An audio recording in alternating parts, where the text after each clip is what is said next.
سپیددم برطرف کننده ظلمات است. سپیددم آغاز روزی نو است. آغاز هر کاری و هر نگاهی نو است.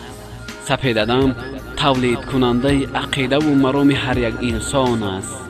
نفرانی که هنگام سپیددم خواب را مغلوب ساخته و از بستر خواب برمیخیزند، خداوند رزق آنها را از دیگر نفران غفلت مانده افضلتر می کند.